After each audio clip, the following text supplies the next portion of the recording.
BNP Paribas, partenaire des plus belles histoires de Roland-Garros, aux côtés des ramasseurs de balles depuis plus de 50 ans. Ça fait du bien quand même ce retour à Roland, devant son public. Bah oui, c'est sûr, ouais.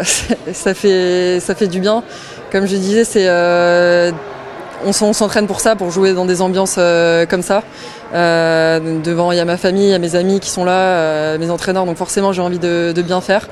Donc voilà, je vais essayer de faire durer ça le plus longtemps possible. Bah, j'ai pas fait énormément de tournois. Enfin, comme je viens de dire, j'ai arrêté les tournois de juillet jusqu'à février de cette année en raison d'une blessure au poignet. Pour l'instant, j'ai fait 5 tournois cette année.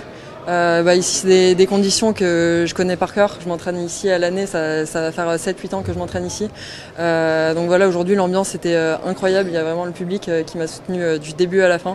Pour les qualifs, c'est vraiment génial de jouer dans cette ambiance et je suis très contente de pouvoir jouer un autre match, j'espère, dans des conditions similaires.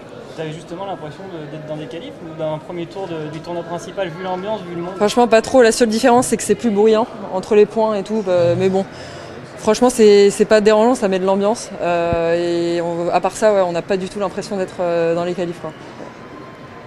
Tu l'as dit, tu as été blessé au poignet. Est-ce que tu as encore un peu mal au poignet ou cette douleur est totalement disparue Non, ça va. Mais c'était compliqué pendant quelques mois, mais là ça va. Okay. On a vu que la deuxième manche, elle aurait pu peut-être vous échapper. Ouais. Qu'est-ce qui vous a permis de vous remettre dedans? J'ai essayé de prendre point par point. Je pense que justement elle m'a échappé, le match a tourné parce que j'ai loupé quelques points importants et je me suis un peu projeté. Enfin, j'ai eu du mal à passer à autre chose et à juste prendre point par point et rester dans l'instant présent. On a vu quoi, que tu as commencé à faire un petit peu des moonballs? Ouais. C'était la tactique? En fait, c'est elle qui a commencé à jouer plus haut et moi j'ai reculé un petit peu et j'ai pris moins le jeu à mon compte et du coup je me suis embarqué dans des échanges un peu interminables. Je pense que pour revenir dans le deuxième set, j'ai essayé de revenir un peu dans le terrain et de prendre la balle un peu plus tôt pour éviter de m'embarquer dans sa filière. On se projette maintenant, on regarde le deuxième tour ou... Oui, je sais qui je joue, Carole. Je l'ai jamais joué, c'est la première fois je crois que je la joue. C'est une bonne combattante, donc je pense que ça va être un bon match et j'ai hâte d'y être. Et au niveau des ambitions, j'espère faire quoi? Les qualifs ou aller plus loin? Déjà, gagner le prochain, oui, se qualifier, forcément c'est un objectif. Après, j'ai pas d'objectif plus précis que ça. Ouais.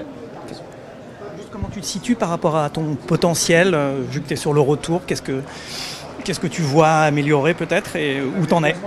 Je pense la constance parce que j'ai quand même gagné, même si j'ai fait peu de tournois, j'ai gagné des bons matchs cette année. Après, le maximum de matchs d'affilée que j'ai gagné, je crois que c'était 3 ou 4, mais ça n'est pas arrivé souvent dans les dernières années. Donc réussir à maintenir un niveau de jeu assez élevé parce que souvent dans les matchs j'ai des passages où je joue super bien mais il y a un peu des up and down assez importants, donc réussir à stabiliser tout ça.